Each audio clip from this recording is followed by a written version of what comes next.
Welcome, my friends, to Inside the Minds of Authors.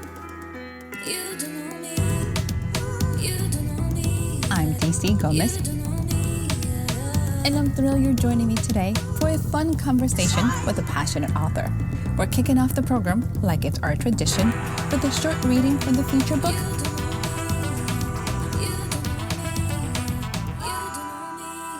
I hope you guys enjoy it. Let's get started. My name is John Lawrence Graham. My most recent book is called Charlotte's War, and it's written using my pen name, J. Lawrence Graham. I have 10 books, all on peace topics, and this is my first fiction book. So it's a new one. And I'm going to have read to you a segment from the book. Charlotte is the main character in the book. She was born in 1926 and raised in China until she was 12. And then we catch up with her in 1944 as she starts her freshman year at Radcliffe. And her brother fighting the war in the Pacific is named Chris.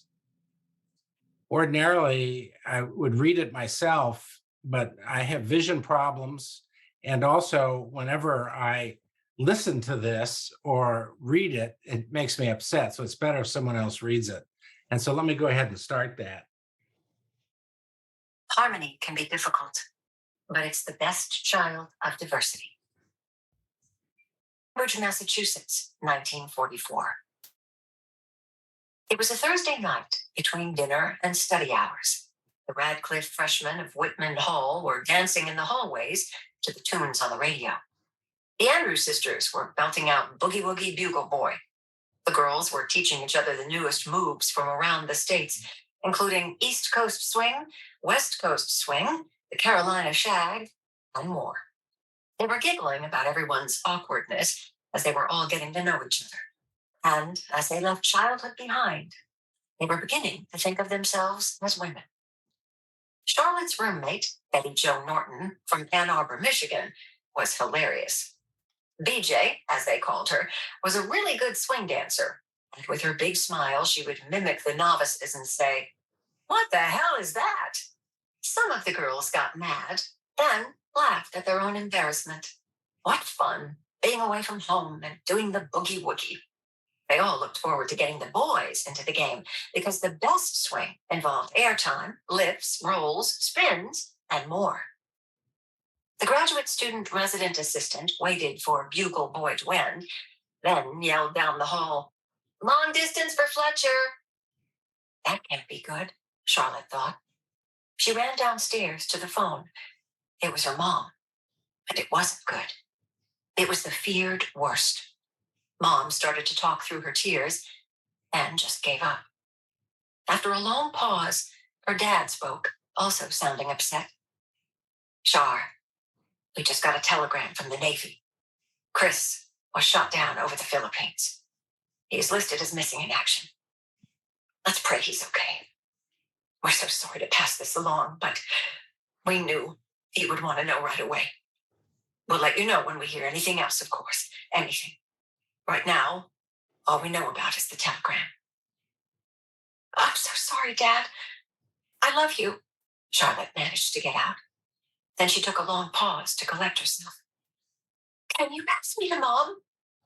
Sarah got on the line, and they both bawled while trying to talk. Charlotte said, "I wish I were there with you.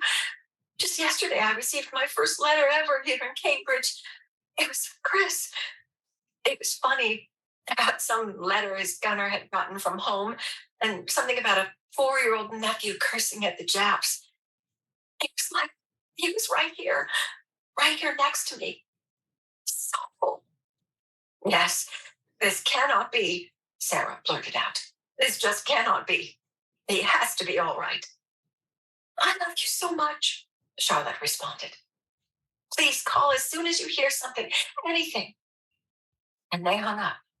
The expense of long distance, both personal and monetary, was great. Charlotte rushed back upstairs to her room, past her new friends. "My brother's missing in action." That stopped the fun of the evening.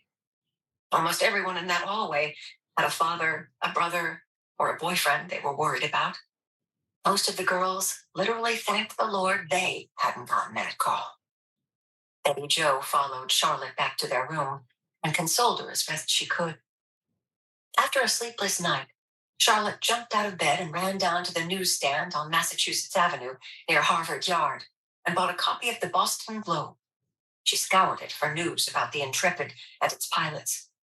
On that day, the big news from the Pacific Theater was about the progress of MacArthur's army in taking Lady Island, where they had landed on October 20th. The article only gave scant attention to the successes of the kamikaze suicide tactics. There was nothing about attacks on Luzon. There were some casualty reports, but only about Boston boys. She repeated this routine every morning for the next 2 weeks, but learned nothing about Chris or his mission. 2 weeks later, she returned to the dorm from running errands to find a message from her parents to call them collect.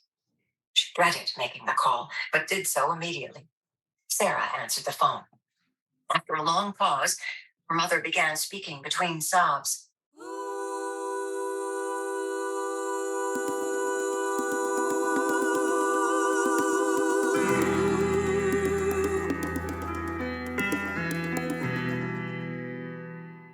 Hi, everyone, and welcome to another episode of Inside the Minds of Authors. I am so excited you guys are joining us today. I have an incredible guest, so I hope you enjoyed that reading as much as I did. If you're new to the podcast, go ahead and subscribe. You do not want to miss a single episode. We are here every Monday with new authors and new books that you do not want to miss. If you want to give us an extra love, go ahead and join the Patreon community. You're going to be able to help us to bring more authors to the air and share more books with you. We're available on all your podcasting stations. Go ahead and pick us up. You don't want to miss us. We're going to get started. I have the amazing Mr. John. Hello, how are you? I am good. I'm so happy to be here and talking with you. I am thrilled you're joining me. I'm so excited. I want to jump into this story because you were absolutely right. I was like, oh, that's really hard. As a prior military soldier, I was like, oh, that's a hard call to get. I need to know what made you decide to write this story. Well, I have 10 books on the topic of peace. I've basically been writing those books mostly during the last 20 years. They're on a variety of topics related to it. This is the first fiction.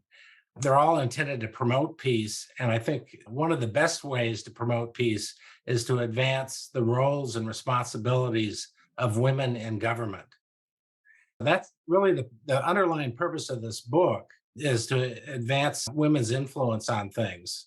Now, I'm going to generalize, and everybody will be mad at me for generalizing, but it ends up that men are a pretty bellicose group of people, and women are more interested in peace. And it's not just me saying that. Steven Pinker at Harvard wrote a book called, an excellent book I recommend, called The Better Angels of Our Nature. And he talks about the 4 reasons why we're currently in the most peaceful period in human history. He makes the point that's hard to notice when you watch the TV every night. But if you look at the numbers, that's actually correct. And 2 of the main reasons he mentions for this piece, one is world trade, which is kind of a big part of my background, but the other is the rise in women in government. Women have a different view of how the world should work. And if you're a woman, this book will be interesting for you, because one of the things you'll learn is why men are so, by nature, so bellicose. Part of it is the physiology, but part of it is the deep cultural influence on our behavior and our thinking. And if you're a man, well, there's some good war stuff in here that you might like, but you'll also understand how culture influences you when it comes to guns and weapons and military operations. And the fundamental lesson really comes in the book when Charlotte is talking about the Iroquois, the way that the Iroquois Native Americans ran their government in New York before Europeans arrived, was the women were in charge of the village. The women were in charge of making decisions about going to war or not. The men were in charge of making war, but the women were in charge of making those decisions, life and death decisions, mainly because women know more about life and death than men by nature. And so anyway, that's the deep story of the book. But Charlotte really is, I hope, will be a role model for women advancing in government. And I'm hoping these next elections will move things in that direction, because that's a great opportunity for peace. If you want a good example of how men cause wars, just look at Vladimir Putin. He's the classic example, but there's so many throughout history. I'm so excited you placed this book back in the 1920s. You're looking at a book that starts back in a time in our lives that it was so controversial. You have so much stuff happening, but at that same time, you didn't have women who were in positions of leadership. So you're talking about a book that is trying to inspire while looking back in our culture and saying how long it has taken for women to get where we're at. And to this day, we're still not where we're supposed to be. What decided you to make it a historical fiction book? Because this is kind of where you're touching on. Well, the great example is Charlotte's mother, and not just her, the real life examples of Presbyterian missionaries in China. And they changed the culture in China through delivering medicine and healthcare. And there were female doctors who were leaders in the hospitals in that effort. And so Charlotte has a front row seat to what her mother has been doing. And she's around other women who are changing the misogynistic culture of China in real time, and from the late 1800s to the 1930s. That's why I picked this time frame. The book runs from basically 1938 to 1972, and it covers the three wars: World War II, the Korean conflict, but most of it is about Vietnam. And that's something that I was in the Navy during the 1970s. I was an officer in the underwater demolition SEAL teams in the US Navy. And I was not in the war, but I'm quite familiar with the military and how things work and those kinds of things. And so that's why I chose that time period too. The second most important character is Charlotte's son, and he's headed for war in Vietnam. I can speak to that character because it's a little bit autobiographical. Not everything is autobiographical, but much of it is. The other three characters, one is Ho Chi Minh, and one is Henry Kissinger. And then the fifth character is television. And I try to anthropomorphize television. It's easy to do because it's like another person in the house living the stories that I'm telling. I'm excited about all the different pieces you bring together, and the fact that you did make television another person in the house, because for many homes, it is like the television plays enough of a role as a babysitter, as a companion, as anything else. So that's really fun to see it incorporated. What made you decide to do a fiction book after 10 nonfictions? That's kind of been in the back of my mind. What made you decide to switch gears? My other books are all about teaching peace. A lot of them are for business people. I have 4 books on international negotiation. For example, I have a book on multi-generational living, teaching peace in the family. I also have some kids' books, and I have a book on the drug war. So all these things the goal is to teach peace, and through delivery of information. And I thought I'm basically inspired by Herman Wouk and his work on the Winds of War, where he's teaching peace, but his vehicle is an extended family. And he says it's really a love story, but I'm using an extended family, as did he. So that's where the idea comes from, I suppose. It's fun to see how you're pulling from the things that you have done. Thank you for putting an autobiographical piece in it, because most people dare not to put so much of their lives in it. Was it hard for you to actually open up and talk about those periods of your life, or using them as an example, like as a source of material for your books? It wasn't hard. In many ways, it was kind of fun. You're an author, so you got to be careful with characters, because your family reads the books and people read the books, and they're going, is that me? No, that isn't me. Oh, he said that. So there's a little bit of that worry as I'm using bits and pieces of people I actually know to build characters. But other than that, it was just kind of fun and interesting. The research part of it was very interesting too. I learned a lot about Ho Chi Minh and Henry Kissinger that I just didn't know. I learned that Richard Nixon, I knew he was a huge villain from the standpoint of drug policy, but Richard Nixon and his fear of commies is still affecting us today. I mean, our big problem these days is China, the commies in China, and China isn't even a communist country anymore if you've been to Shanghai. So Nixon is still having an impact, and politicians are using his approach to get votes through fear mongering. And it's really both Republicans and Democrats. I'm so happy now that finally Biden is getting around to trying to clean up the relationship with China. There's absolutely no reason why we should be fighting with China other than the politicians like to whine about the commies. And that goes back to Nixon's 1946 congressional campaign, which we covered. Now, Charlotte works on the Kennedy campaign in Boston in 1946. Her husband also works for Nixon right after the war. So there's some interesting connections that work real well, actually, in the timing of the story. You're pulling from pieces that are very historical while still adding your piece to it, which is really fun. How much liberty did you take in that creative piece to elaborate these stories? The historical, and again, I go back to Herman Wouk's books, and he explains very carefully that this is a family going through a historical period, and the history is quite accurate.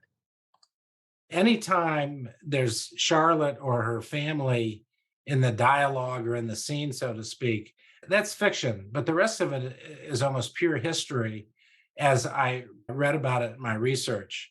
I took a little liberties with how Kissinger and Nixon talk with each other, but all of that is very plausible as well if you read the transcripts of the tapes and things like that. So the history is really quite accurate. The fictional characters are living through it and affected by it, and affecting it for that matter. Love the combination, love the fact that you maintain true to the historical context of what you are writing, which is super fun. Are you ready to start your next book? And are you writing the next one?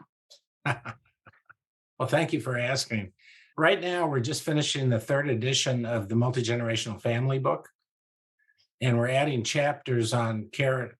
The idea there is that aside from climate change, the most easy to foresee problem for this country, for the United States, is the explosion of baby boomers trying to retire.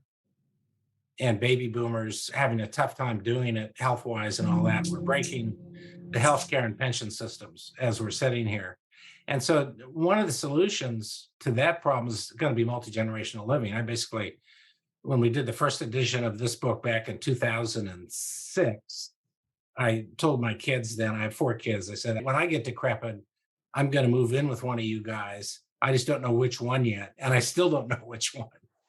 But anyway, that's a big part of the solution. So that book will be out after the first of the year. The 2 kids' books are coming out quite shortly, and they're also targeting bringing the extended family together. One is about a grandfather and his grandson, and the grandson is helping the grandfather squirrel find his acorns and nuts. That's a multi-generational book. I also have in the works a book about Iran and the United States and the relationship between the 2 countries. My co-author is Ali Shakiri. Ali spent 140 days in Irvine prison in 2007. And so about half the story is his personal story. The other half is about the relationship between the 2 countries and how we can fix things after we get over these trade sanctions and the silly conflicts we have. What's interesting about the history, if you go back to World War II, our main allies against Germany were the Soviet Union, and Iran also really helped that effort because we were shipping weapons to the Soviets through Iran. That's why we had meetings in Tehran at the time. And so now all these allies have turned to enemies, and Germany and Japan have turned to friends, not because we used force, but because we traded with them. And that's the other part of my mantra is I say now the primordial persuasion was punishment. The first sophistication was exchange. And so human beings have succeeded by exchanging things with one another, not by trying to kill each other.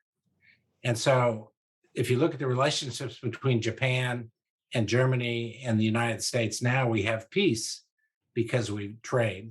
The European Union has created peace because they trade.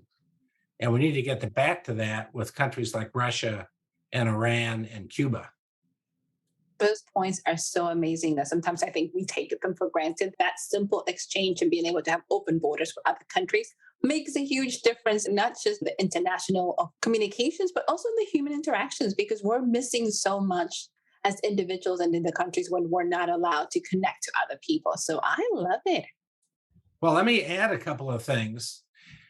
That's one of the reasons why trade is so important. You just did a great job of describing it, the interpersonal interaction and the mutual learning. The second reason is interdependence. We're not going to have a fight with China because neither one of us can afford that fight.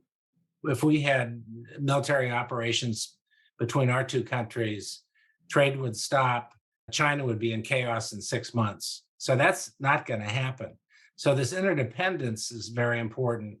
But maybe the third reason is the most important, and that is the diversity of international trade leads to creativity and invention. And that's always been true. I had just a quick funny experience. The Dalai Lama visited our campus in 2004, and I was on a panel. I had an opportunity to ask him questions. The question I asked is my favorite question I've ever asked anybody. I said, Your Holiness, since you have lived so many lives, has it always been true that trade causes peace? And he laughed at the question and he said, yes, that has always been true. But anyway, there's a lot of empirical evidence that trade causes peace. But there's really the three reasons that are important: the interaction, the interdependence, and the invention all come from international trade. It makes a huge difference in all of our lives. We're not meant to be the secluded little villages that don't talk to anybody. And I think that's the part that some people feel like we should close our borders and not talk to the world. I'm like, China did that. And you see how far behind they fell because they thought they needed to be secluded. So it is one of those, like, let's come back and realize we're not meant to be little bubbles. Like, our bubbles should talk to other bubbles. So I so enjoy this. So thank you. Oh, thank you. And you bring up real quick, I'll just mention the US-China relationship again. If you think about your Apple telephone, I mean, that's got technology from Germany, Japan, South Korea, China, and the United States in it. That's a great example of helping us all communicate in important ways. But anyway, thank you for taking an interest in the book. I have a website for all my books. It's grahamsbooks.com. And the first one mentioned, of course, is Charlotte's War. That's my newest book. I'm glad you said it because I was going to ask you. So that is perfect to our listeners. It's also in the comments, so make sure you click on it. You don't want to miss out. I am so excited about this. Question for you. What advice would you give an up-and-coming author? What would you tell them? Persistence is really important. I mean, I tell this to my doctoral students who submit papers to academic journals. I say rejection is a sign of progress. And you learn from your rejections. That's true for fiction authors or authors generally. Your work is going to be rejected, but you learn from it, rewrite things, and send it back in again, and just keep plugging along. It is a tough business, that we all know that. But anyway, it's an important business these days, particularly when a lot of books are being attacked for a lot of different reasons. But persistence is the key thing, and recognizing that rejection is a sign of progress. I need to write that down because that's absolutely perfect. Rejection is a sign of progress. And sometimes we forget it. We just take it so personal instead of realizing that we're growing and we're getting better. So yes, thank you. So Mr. John, before you leave us, are you ready for the lightning round? I am ready. Woo, super easy. Don't think too hard of these. Let's go. Home cooked meals or restaurant one? Restaurant, almost exclusively. My wife is also a retired marketing professor, and we are patrons of restaurants. When our youngest daughter left to go to college, we really noticed a difference because ordinarily we would sit around the restaurant table and she would act as a mediator. But when she left, also as a participant, But when she left, that really changed our interaction. We had to learn how to talk to each other again. You didn't have that person to entertain. It was all about you two. I like it. Okay. Decaf or caffeinated drinks? Uh, Coffee, black coffee, just a little bit though. Just a little. Okay. Here's a little different weird one. Snoopy or Scooby-Doo? Well, I guess I got to go with Scooby Doo. We have two large dogs, and Raleigh plays a prominent role in the book and Charlotte's War. So I have to go with the dog characters. I like it. Ebook or print? I read print. I'm trying to read ebook more because I think I mentioned my glaucoma, but my eyesight is failing me. And so I can make the print real big. And my co-authors, they get kind of cranky with me because I use a real bold, large font. And they're going, what the heck? We don't need this, but I need it. So I'm glad that you have options now. Here is the last one, a little different. What is the one book that has taught you the most in your life? oh boy. You want a quick answer to that? I do. First one that comes to your mind. Yeah.